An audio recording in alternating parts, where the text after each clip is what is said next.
Halo Sobat Noken, berjumpa lagi dengan Torang dalam acara Noken Show, ngobrol bareng KPPN. Dengan saya Lala yang akan menemani Sobat Noken 085 pada episode kali ini. Bagaimana kabarnya nih Sobat Noken? Semoga kita semua dalam keadaan sehat, selalu berbahagia dan jangan lupa untuk berbagi. Nah, episode kali ini berbeda nih dari episode Noken sebelumnya. Di mana episode kali ini merupakan salah satu rangkaian dalam memperingati atau memeriahkan Hari Anti Korupsi Sedunia atau Hakordia. Nanti kita akan menikmati obrolan ringan bersama dengan narasumber yang luar biasa tentunya. Edisi kali ini telah hadir Kepala KPP Nabire, Bapak Dede Daman. Selamat pagi, salam untuk semuanya, sahabat Noken semua ya. Dan ditemani juga oleh Kepala Seksi Veraki, Bapak Handoko. Selamat pagi, salam sehat untuk semuanya. Gimana kabarnya nih Bapak? Alhamdulillah baik. Gimana Alhamdulillah kabarnya baik Lala? Pak. Semoga kita senantiasa diberikan kesehatan ya Bapak. Amin ya. Nah, tema yang akan kita bahas kali ini yaitu membangun budaya anti korupsi. Oke, iya. Nah, ngomong-ngomong nih Pak tentang topik kita pada episode kali ini terkait dengan anti korupsi, sebenarnya perbuatan apa saja sih Pak yang bisa dikatakan dengan korupsi itu? Mungkin dari Pak Dede, silakan. Baik, terima kasih Mbak Lala ya. Dan sahabat Noken semuanya ya. Jadi untuk episode kita kali ini ya kita akan berbicara terkait dengan korupsi karena mengingat kita ini dalam rangkaian acara peringatan Hakordia ya. Jadi gini Mbak Lala ya, kalau kita berbicara korupsi mungkin orang ingin juga mengetahui apa sih yang maksud korupsi itu ya. Iya, ya. Pak, betul. Jadi pada intinya korupsi itu adalah penyelewengan atau penyalahgunaan wewenang ya.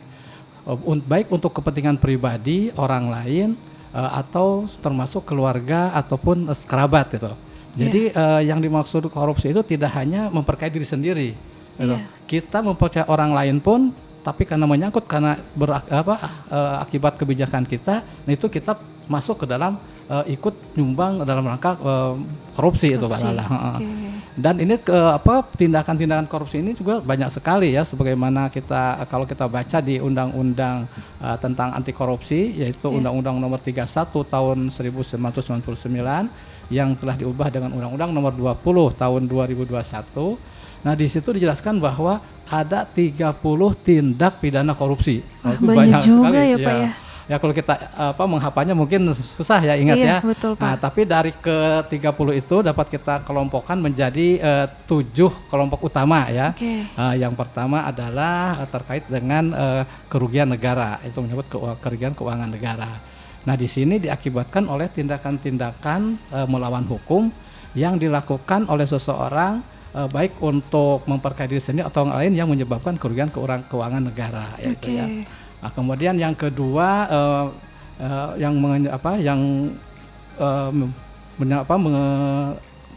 yang kedua itu ya terkait dengan suap ya. Nah, yang kedua itu suap. Suap ini berlaku bagi yang memberi maupun yang menerima ya. Jadi tidak hanya yang memberi saja. Kalau suap itu kan aktivitas dilakukan oleh yang pemberi ya. Ternyata yang menerima pun itu termasuk dia kategori sebagai korupsi juga Pak. Nah, kemudian yang ketiga adalah gratifikasi. Gratifikasi ini adalah juga perbuatan sebenarnya ini gratifikasi ini kadang-kadang abu-abu ya, karena sebagai rasa terima kasih gitu ya. Orang memberikan sesuatu tapi itu sebenarnya itu kita jangan dibiasakan ya. Karena ini lambat laun ini akan mengarah kepada hal-hal yang menyangkut dengan berbau korupsi tadi ya. Sehingga ini harus dari awal juga harus dicegah gitu kan. Nah, kemudian yang berikutnya adalah terkait dengan penyalahgunaan jabatan atau penggelapan jabatan. Nah, ini juga banyak ya mungkin kriterianya apa yang maksudkan cuma jabatan itu. Ini nanti kita bisa sebenarnya digali lagi ya untuk menjelaskan terkait dengan kejahatan dengan penggelapan jabatan yang masuk ke dalam ranah korupsi gitu kan. Nah, kemudian yang berikutnya adalah terkait dengan pemerasan. Nah, kalau pemerasan ini aktivitasnya dimotori atau diawali dengan dari pihak penerima ini diinisiasinya. Karena yang menerima inilah yang berupaya menekan kepada pihak lain untuk memaksa dia untuk memberikan sesuatu kepada yang bersangkutan. Iya, okay. itu. Nah, kemudian adalah perbuatan curang. Kalau curang ini jelas ya, perbuatan yang tidak jujur, yang melawan hukum tentunya.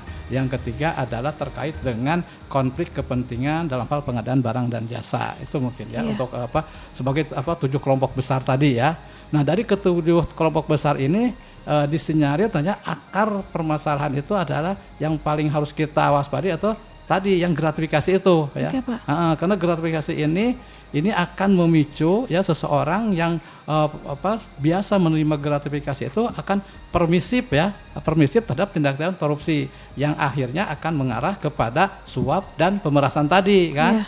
Betul. Makanya itu kita di KPN Nabire ini ya mungkin sejak reformasi bahkan sebelumnya pokoknya sejak kita dengan reformasi bidang keuangan negara ini kita udah tekankan ya khususnya di perbendaharaan ini untuk sama sekali lah kita dengan berbau-bau gratifikasi ini kita hindari ya. Dan andai kan kita menerima pun ya kita itu wajib melaporkan kepada KPK. Itu paling lama 30 hari ya setelah kita menerima gratifikasi itu harus kita laporkan kepada KPK. Karena ini gratifikasi ini juga mungkin oleh si penerima ini tidak semata-mata memberi secara ikhlas kan kadang-kadang. Mereka pun mempunyai pamrih ya agar kepentingan dia itu diakomodir lah ya oleh yang menerima gitu sehingga dia akan memperlancar tujuannya ya. Itu mungkin Mbak Lala ya terkait dengan tindakan-tindakan korupsi tadi ya, korupsi ya, sebagaimana dengan disebutkan di Undang-Undang Nomor 31 tahun 1999 dan Undang-Undang Nomor 20 tahun 2021 itu Pak ya. Wah, memang ternyata banyak sekali ya Pak perbuatan yang termasuk dalam korupsi tadi. Seperti yang dikatakan Pak Dede, ada 7 kelompok besar tuh Pak ya. Betul. Nah, untuk perbuatan korupsi tersebut kira-kira apa saja nih Pak dampak yang ditimbulkan dari korupsi tersebut? Mungkin bisa dijelaskan dari Pak Handoko. Baik Mbak Lala, mungkin sebelum kita ke dampak korupsi ya, mungkin kita perlu tahu dulu bahwa korupsi itu suatu bentuk kejahatan yang sangat luar biasa. Kenapa demikian? Yang pertama, korupsi itu berpotensi dilakukan oleh setiap orang. Jadi setiap orang itu bisa berpotensi melakukan korupsi tergantung mental dari masing-masing orang. Mungkin kita sering melihat di TV ya, para tersangka yang ditangkap KPK itu ada yang politisi, kemudian ada pejabat, ada pengusaha, kemudian ada artis. Iya, gitu kan. beragam ya Pak ya. Ada yang laki-laki, ada yang perempuan, ada yang muda, ada yang tua gitu kan. Iya, betul. Bahkan waktu itu Gubernur Riau ya Pak ya, Pak Anas Ma'amun itu umurnya 82 tahun Pak. Wah. Jadi kan itu harusnya masa-masa yang mungkin seharusnya bisa berkumpul dengan keluarga gitu kan. Betul. Menikmati sisa hari tuanya gitu Pak, hidup dengan tenang, tapi karena jadi tersangka kasus korupsi harus di penjara gitu kan. Kemudian yang kedua, korupsi itu korbannya itu random atau random victim. Artinya siapa saja itu bisa menjadi korban. Bahkan korupsi itu salah satu-satunya kejahatan di mana korbannya itu tidak merasa menjadi korban gitu kan. Mungkin kalau saya tanya ke Mbak Lala, siapa sih korban korupsi gitu kan? Mungkin Mbak Lala jawabnya mungkin rakyat ya. Ya, rakyat itu siapa? Kita sendiri kan sebagai rakyat. Tapi kita tidak merasa bahwa kita itu sebagai korban.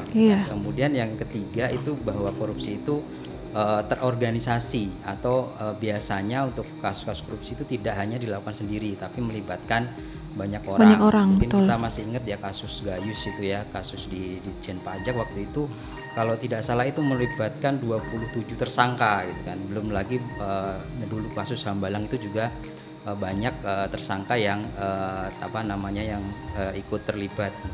Kemudian yang keempat itu bahwa korupsi itu suatu kejahatan lintas negara atau apabila tersangka korupsi itu misalnya kabur ke negara lain itu menjadi buronan internasional yang nanti akan ditangani oleh Interpol ya nanti dengan menerbitkan red notice. Itu sama seperti kejahatan misalnya narkoba, pelanggaran HAM dan lain-lain. Dari segi dampaknya korupsi itu mempunyai dampak yang luar biasa terutama mungkin di dalam perekonomian ya. Jadi dengan korupsi itu pertumbuhan ekonomi itu mungkin akan terhambat ya, yang harusnya misalnya dana itu untuk memberikan kesejahteraan kepada masyarakat, tetapi karena dikorupsi mungkin tujuan untuk mensejahterakannya tidak akan tercapai. Iya, tidak akan efisien Pak ya. Kemudian dari sisi misalnya ada yang mau investasi ke negara kita gitu kan, tapi karena di negara kita itu korupsinya tinggi, mungkin tidak jadi melakukan investasi. Itu salah satu beberapa dampak dari sisi perekonomiannya, dan dampaknya itu tidak hanya sekarang gitu, mungkin di nanti anak cucu kita itu akan terdampak. Jadi secara dampak itu sangat besar dan luas. Mungkin itu Mbak. Mendengar penjelasan dari Pak Handoko tadi, wah ternyata begitu jahatnya ya Pak korupsi itu. Menurut Pak Dede bagaimana nih perkembangan korupsi di negara kita, khususnya di Indonesia? Iya, malah kalau kita mendengar di televisi ya atau di media massa lainnya, kita sering sekali ya disuguhkan dengan berita-berita terkait penangkapan koruptor oleh KPK. Seperti yang baru-baru kemarin ya, di bulan kemarin kita mendengar bahwa ada hakim agung yang tertangkap tangan ya, terkena OTT. Nah, ini menggambarkan bahwa masih tingginya kasus korupsi di Indonesia. Apalagi kalau kita melihat rilis dari Transparency International yang menempatkan Indonesia itu ranking ke-96 dari 180 negara. Masih tinggi berarti masih ya Pak? Masih tinggi ya, dengan skor 38 dari 100. Itu berarti kan kita masih di bawah 50 ya skornya itu makanya itu masih merupakan kerja keras kita lah ya untuk sama-sama ya menggaungkan bahwa korupsi ini memang sangat berbahaya dan harus kita berantas secara bersama-sama. Di tahun sebelumnya, bahkan di tahun 2020 indeks korupsi kita lebih parah lagi, yaitu kita skornya 37 dari 100. Jadi belum ada perkembangan ya, perkembangan tidak signifikan lah ya. Walaupun memang kita juga sama-sama lah berupaya ya untuk menghilangkan korupsi dari di tanah air kita ini. Mungkin itu Mbak Lala ya. Kembali lagi dengan masih banyaknya korupsi tersebut, kira-kira apa saja sih Pak penyebabnya? Mungkin penyebab baik itu dari sisi eksternal maupun internal. Baik Mbak Lala, ada beberapa teori penyebab korupsi. Salah satunya yaitu teori dari Jack Boulogne, yaitu GONE teori, GONE ya.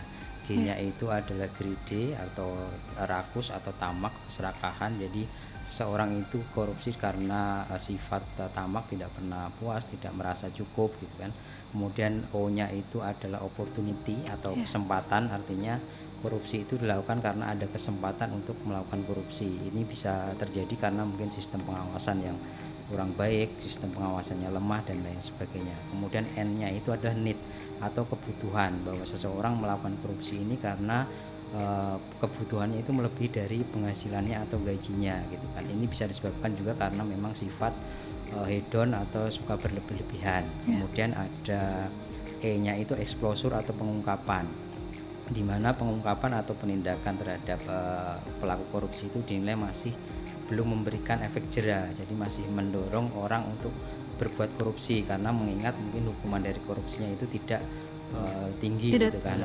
Artinya orang korupsi ya paling dihukum berapa tahun gitu aja kan. Betul, Pak. Kemudian dari penyebab itu kalau kita jabarkan lagi bisa menjadi dua faktor ya. Yang pertama adalah faktor internal, yaitu faktor dari diri masing-masing, di mana tadi ada sifat keserakahan tadi, ketamakan, tidak pernah puas, tidak merasa cukup gitu kan. Kemudian ada juga terkait dengan gaya hidup yang tadi, gaya hidup yang hedon, berlebih-lebihan, suka barang-barang yang mahal. Kemudian ada juga terkait dengan lemahnya mental atau iman, sehingga orang akan mudah terbujuk untuk melakukan tindak korupsi. Kemudian dari faktor eksternal itu ada beberapa aspek, misalnya yang pertama terkait dengan aspek sosial, yaitu artinya kehidupan sosial dari pelaku korupsi, di mana kehidupan keluarga terutama juga yang mendukung adanya tindak korupsi. Artinya sebenarnya kan keluarga harusnya mencegah atau tidak memberikan artinya peringatan apabila ada anggota keluarganya yang korupsi gitu. Di samping itu juga anggapan di masyarakat bahwa pemberian gratifikasi kepada misalnya pejabat negara itu adalah sesuatu yang wajar, di mana sebagai ucapan terima kasih dan sebagainya. Kemudian ada dari aspek politik ya, misalnya seseorang yang menduduki jabatan politik dengan biaya politik yang besar ketika mau menjabat. Nah, setelah dia menjabat mendapatkan jabatan dan kekuasaannya, dia akan cenderung untuk mengembalikan modal yang tadi dipakai untuk menjabat itu. Itu bisa jadi juga penyebab seseorang itu melakukan korupsi. Kemudian yang ketiga ada juga aspek hukum, di mana masih ada celah peraturan yang mungkin mengakibatkan orang berlaku korupsi. Di samping itu juga penegakan hukumnya yang dinilai masih belum mencerminkan rasa keadilan, di mana penegakan hukum terhadap pelaku korupsi itu masih belum membuat efek jera. Tadi hubungannya tadi dengan mungkin hukumannya belum setimpal dengan perbuatannya.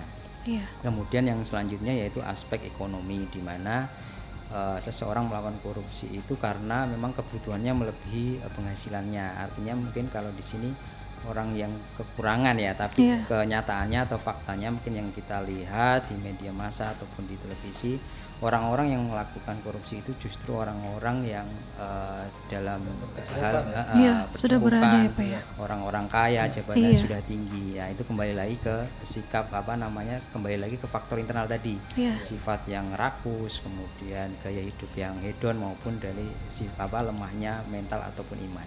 Mungkin itu, Mbak. Berarti memang sangat banyak ya penyebab-penyebab dari korupsi itu. Terutama jika seperti penjelasan Pak Handoko tadi dari sisi eksternal ya Pak. Cukup banyak. Namun balik lagi itu semua dipengaruhi dari faktor internal diri kita sendiri.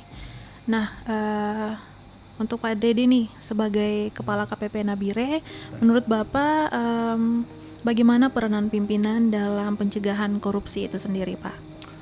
Baik, Pak Lala, untuk di Kementerian Keuangan kita mengenal dengan adanya 3 line of defense ya.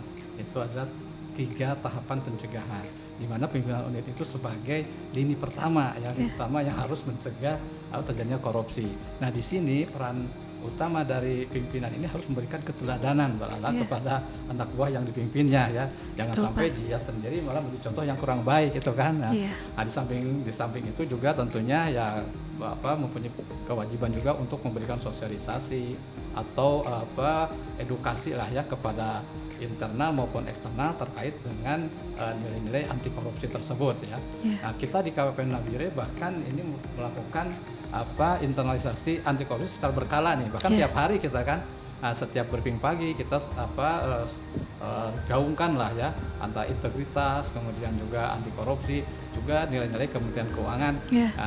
Makanya dengan menggaungkan kita setiap hari itu diharapkan nilai-nilai tersebut akan menjadi habit kita, itu kebiasaan kita ya, sehingga kita berusaha untuk menjauhi dari perilaku-perilaku yang berbau korupsi ya. Dari perilaku yang terkecil sekalipun ya kita jauhkan lah ya. Karena yang terkecil pun kalau kita dibiarkan takutnya itu kan lama-lama menjadi besar dan menjadi kebiasaan yang tidak baik ya. Contohnya disiplin ya, itu masalah waktu dan sebagainya, kita tetap tanamkan ke teman-teman, jangan sampai teman-teman ini melanggar waktu yang sudah ditetapkan. Karena itulah yang dinamakan dengan korupsi waktu ya Pak Handoko ya. Jadi korupsi tidak hanya berupa materi saja, bisa juga korupsi dalam hal waktu dan sebagainya. Nah, ini kita jaga sekali. Nah, di samping itu kita pun mensosialisasikan kepada pihak eksternal, pihak mitra kerja kita ya yang ada di luar, supaya sama-sama ya kita semangatnya sama gitu untuk mencegah terjadi korupsi. Jangan menggoda lah ya yang di dalam sini. Oleh sebab itu kami Nabire kemarin di tahun 2002 ini telah melakukan berbagai macam asosiasi ya, baik kepada internal maupun kepada eksternal terkait dengan materi yang ada kaitannya dengan anti korupsi. Nah, seperti di sini ada beberapa ya kerangka kerja integritas yang kita asosiasikan, kemudian kode etik pegawai Kementerian Keuangan, kemudian gratifikasi, kemudian bijak bermedsos ya, bermedia sosial, kemudian juga benturan kepentingan, whistle-blowing system, dan juga budaya anti korupsi. Itu mungkin Mbak Lala ya. Iya, betul sekali Pak. Memang berarti kegiatan-kegiatan yang digaungkan oleh KPPN itu merupakan nanti suatu bentuk habit ya Pak, untuk kebiasaan untuk membentuk para pegawai agar terjauh dari perilaku korupsi. Betul. Iya. Nah, di KPPN sendiri kan ada unit kepatuhan internal nih Pak. Sejauh ini bagaimana peranan unit kepatuhan internal dalam pencegahan korupsi itu Pak? Ya, baik, untuk unit kepatuhan internal itu kan sebagai lini kedua ya, di mana bertugas untuk memberikan dukungan atau fasilitator kepada lini pertama yaitu pimpinan unit maupun manajemen dalam hal melakukan diseminasi ya kode etik, kode perilaku, kemudian juga melakukan sosialisasi anti korupsi yang tadi sudah disampaikan Pak Dede. Di tahun 2022 kita melakukan sosialisasi anti korupsi kepada internal maupun kepada eksternal ya. Kemudian kita juga mendorong para pegawai untuk selalu mengamalkan nilai-nilai anti korupsi. Nah, mungkin Mbak Lala ingat apa saja nilai-nilai anti korupsi? Saya pernah dengar sih Pak, kalau nggak salah itu disingkat dengan berjumpa di kertas ya Pak, kalau nggak salah. Ya betul, memang ada beberapa singkatan untuk mempermudah mengingat gitu kan. Ada berjumpa di kertas, kemudian ada tadi jupe, mandi, tangker, sebedil ya. Itu sebenarnya hanya untuk mengingat bagaimana nilai-nilai anti korupsi itu kita hafalkan, tapi tidak cukup dihafalkan ya, tapi nanti dilaksanakan. Itu intinya ada 9 ya nilai-nilai anti korupsi. Yang pertama itu adalah berani, kemudian jujur, kemudian mandiri, kemudian peduli, kemudian adil, kemudian disiplin, kerja keras, tanggung jawab, dan sederhana. Mungkin itu ya. Betul Pak. Nah, kembali lagi berkaitan dengan komitmen pimpinan, UKI maupun seluruh pegawai di KPP Nabire terhadap anti korupsi nih Pak. Nyatanya kan telah dibuktikan dengan predikat PBK atau wilayah bebas dari korupsi di tahun 2021. Nah, bagaimana nih Pak langkah ke depan setelah mendapatkan predikat tersebut? Iya ya, alhamdulillah kita di KPP Nabire telah memperoleh predikat PBK ya dari Menpan RB di tahun 2021. Nah, tentunya komitmen kita tidak berhenti di peraihan predikat PBK itu Mbak Lala ya. Karena peraihan predikat PBK itu hanya sebagai sarana saja bagi kita, bukan sebagai tujuan ya. Tapi tujuan yang lebih besarnya lagi adalah bagaimana terciptanya suasana atau keadaan di KPP Nabire ini bebas dari korupsi ya. Juga dapat memberikan pelayanan yang lebih baik ya kepada stakeholder kita, itu yang utamanya. Karena percuma kita mulai predikat PBK tapi kenyataannya tidak sesuai dengan yang diharapkan oleh tujuan PBK itu sendiri. Itu yang paling utama ya. Jadi kita ini harus betul-betul mengimplementasikan nilai-nilai yang diinginkan oleh pembentukan zona integritas tersebut ya, yaitu daerah yang betul-betul bersih dari perilaku korupsi, juga peningkatan kualitas pelayanan publik terhadap stakeholder kita itu Mbak Lala ya. Nah, untuk itu maka KPP Nabire juga dengan tidak bosan-bosan ya dalam setiap kesempatan mengajaklah kepada instansi yang lain ya dalam rangka ini menularkan apa yang telah kami peroleh gitu untuk melaksanakan sama zona integritas. Dan KPP Nabire juga bersedia dengan sangat bersedia gitu kan untuk memberikan asistensi kepada satuan kerja yang akan membangun zona integritas, terutama dalam rangka meraih predikat PBK itu Pak. Iya, betul. Berarti memang predikat ini juga merupakan salah satu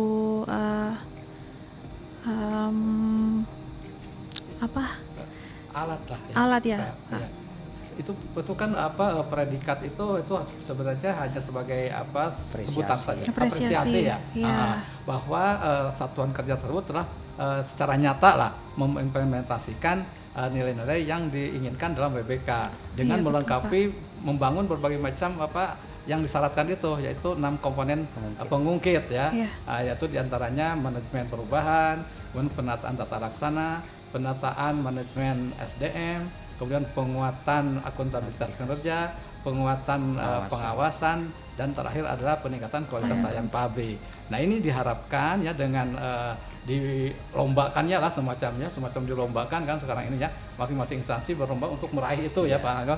Nah, ini dalam rangka ini menggaungkan ya supaya semua instansi ini sama frekuensinya, sama semangatnya untuk melaksanakan kegiatan-kegiatan yang sifatnya pencegahan korupsi dan meningkatkan kualitas pelayanan publik. Dan ini harus benar-benar juga terasa gitu dampaknya di masyarakat. Jangan sampai banyak instansi yang sudah meraih tapi kenyataannya di masyarakat sama saja. Pelayanan masih jelek gitu kan ke masyarakat. Ini tidak ada artinya ya kita kerja ini hanya sia-sia saja kalau begitu. Nah, tapi dengan pemberian predikat itu emang betul-betul terstandarisasi ya semua instansi pemerintah itu dalam memberikan pelayanan kepada masyarakat itu betul-betul berkualitas dan juga transparan gitu ya. Jadi sehingga masyarakat gampang terjangkau kan. Itulah yang diharapkan dengan itu. Karena kita ini kan sebenarnya program ini merupakan percepatan dari reformasi birokrasi,